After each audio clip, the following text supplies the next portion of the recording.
Oh, Jennifer Connelly, not only playing a lesbian, but a feminist too, wearing those glasses. That is the reason the lesbian rate is going up in this country. It's true I would sell one of my ovaries to make eye contact with her. Perhaps I'd even sell both. I feel like the eye contact would be so powerful, it would replenish my hormones.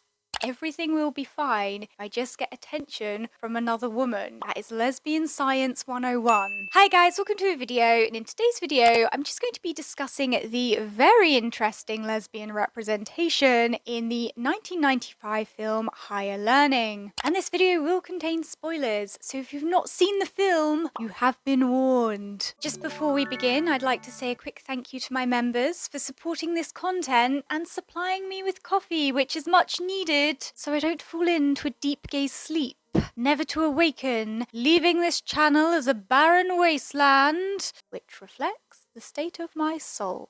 And as the great bard Kelly Clarkson once said, my life would suck without you. So, if you're not familiar with Higher Learning, it follows the lives of 3 incoming freshmen at Columbus University who find themselves navigating rising tensions within a campus already divided along racial, socioeconomic, and gender lines. As a disclaimer, this film is not a lesbian film, but it does feature a lesbian character and it does explore a sapphic relationship through that character, so that is what this video will be focusing on today. If you want a review which explores other aspects of the film or is more of an overview, you might want to go somewhere else to find that, because that's not what's happening here on the Lord's Day. This is lesbian territory. Oh, and as a trigger warning, I will be touching upon the subject of sexual violence and rape culture within the context of the film. It's nothing graphic, but I did just want to give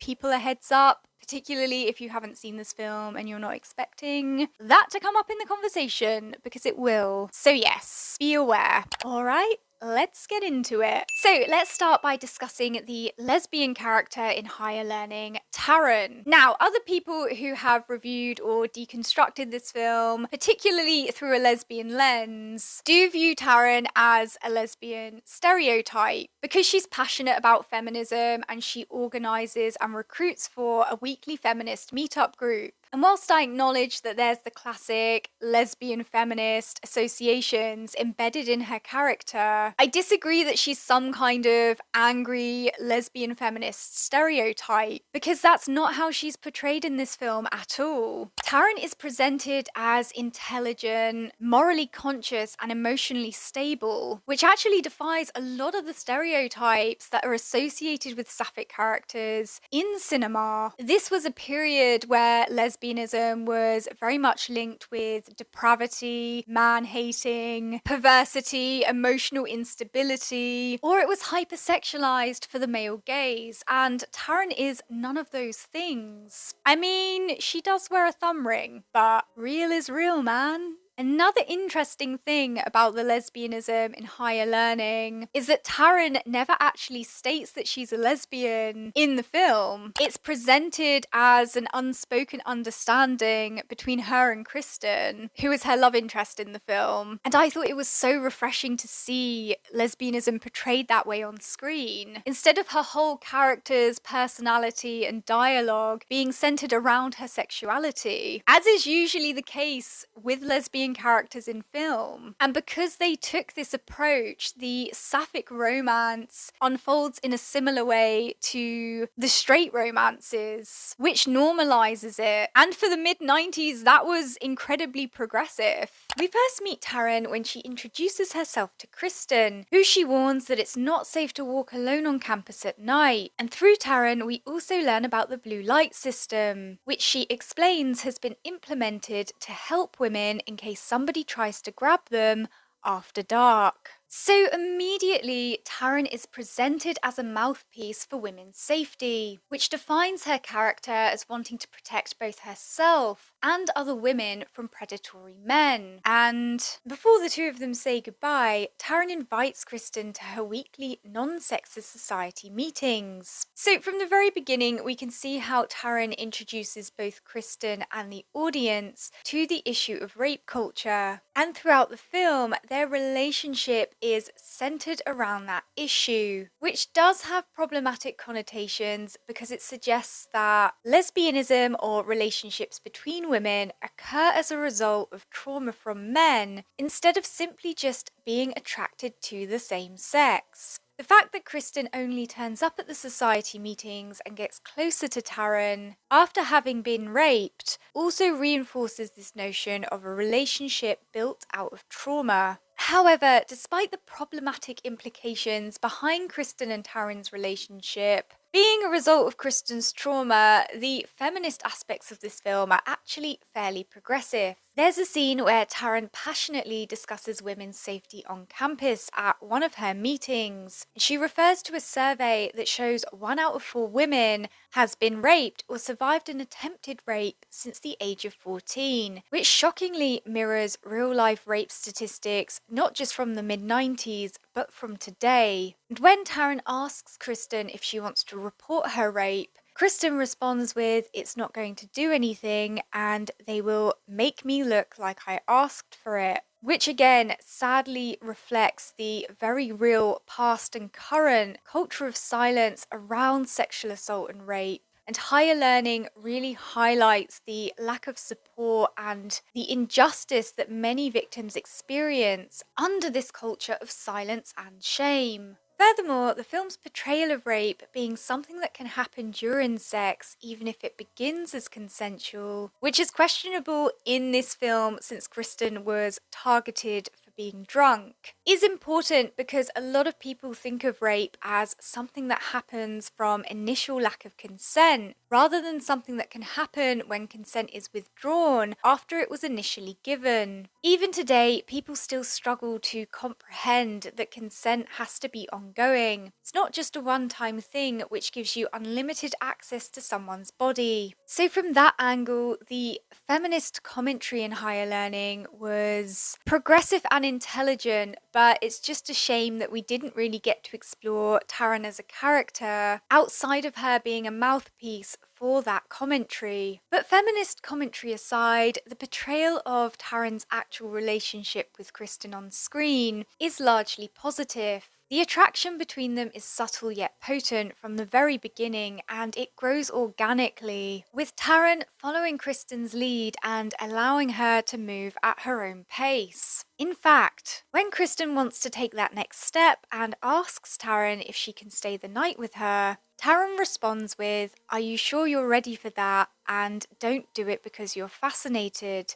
I want you to be sure," which shows that she understands Kristen's vulnerability within their dynamic. She doesn't take advantage of it. This portrayal very much defies the classic predatory lesbian stereotype historically projected onto lesbian characters in cinema, which is another positive aspect of the lesbian representation in higher learning. Higher learning also doesn't shy away from displaying meaningful physical intimacy between Kristen and Taryn either. And I thought the love scene was very tasteful and refreshing in the sense that neither of them were hypersexualized or objectified during it. Taryn is very attentive and communicates with Kristen throughout the scene to make sure that she's okay, presenting their intimacy in a positive light. It's true the straight love scene between Malik and Deja in this film was a lot more explicit than the one between Kristen and Taryn. But if the lesbian love scene had been explicit, it would have been accused of exploitation. So from that angle, I don't have any issue with the lesbian love scene being less overt than the straight one. However, I do think intercutting Kristen and Taryn's love scene with Kristen and Wayne's love scene had uncomfortable connotations. Specifically, that lesbianism needs to be intertwined with a male presence to be palatable and inclusive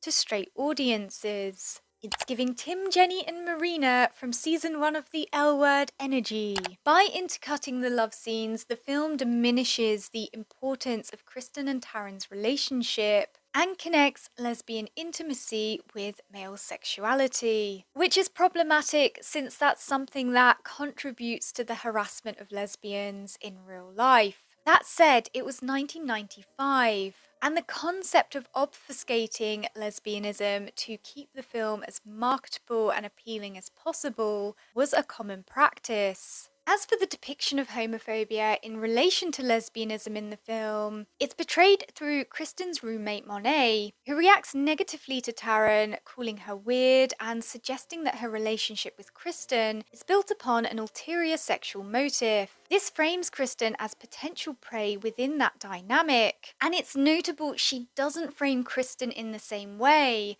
when it comes to her relationship with Wayne. Monet's reaction to Taryn reflects the real-life discomfort around lesbianism in the mid-90s due to its conflation with predatory behaviour, immorality and perversity, all of which Higher Learning avoids projecting onto Taryn as a character. And whilst the film lets the audience make up their own mind about what's happening on screen for the most part, the difference in how Taryn is presented in comparison to what Monet projects onto her does imply that Monet is unreasonably judgmental of Taryn, which of course is a commentary on wider societal attitudes towards homosexuality during the mid-90s. In terms of the film's portrayal of bisexuality, it's misguided in a similar way to the film's portrayal of lesbians. As we've discussed, Kristen develops an attraction to Taryn after having experienced rape, and their whole relationship is intertwined with commentary on predatory male behaviour. So there's a very obvious implication in the film that Kristen, in a similar way to Taryn, is seeking sanctuary in women and develops a relationship with one because she wants to protect herself from men. And her relationship with Taryn is not only anchored to men in that way, but she's also not allowed to explore her relationship with Taryn physically outside of men either.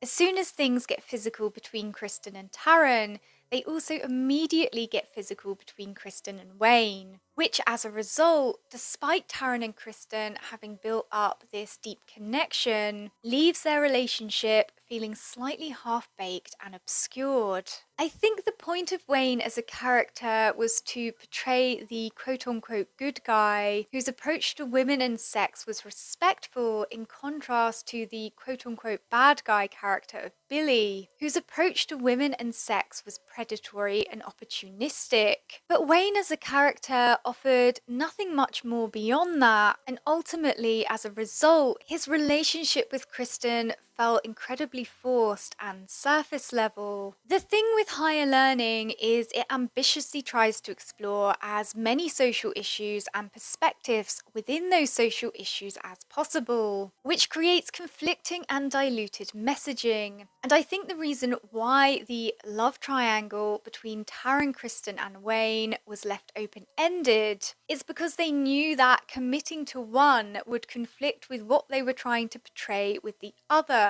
They didn't want to show Kristen choosing Taryn, since it was too far removed from the concept of rewarding the quote-unquote good guy, and strayed too far from the heteronormative safety zone. But they also didn't want to completely negate the progressive lesbian aspects of the film by having Kristen choose Wayne. And as a result, both relationships felt equivocal and incomplete. In any case, whatever way you look at it, the bisexual elements are just confusing and poorly written. Overall, I think Higher Learning has more positive aspects to offer than it does negative ones, and ultimately it was made with good intentions. Its depictions of rape culture and lesbianism are progressive for the most part, and its portrayal of a lesbian character is a breath of fresh air in comparison to a lot of the other on-screen lesbian representation from 90s cinema. If nothing else, it's certainly an interesting film to deconstruct through a lesbian and feminist lens, and it provokes a lot of conversations that still unfortunately need to be had in 2023. Also, Jennifer Connelly playing a lesbian in this film means it gets a pass for absolutely everything else. Thank you and good night.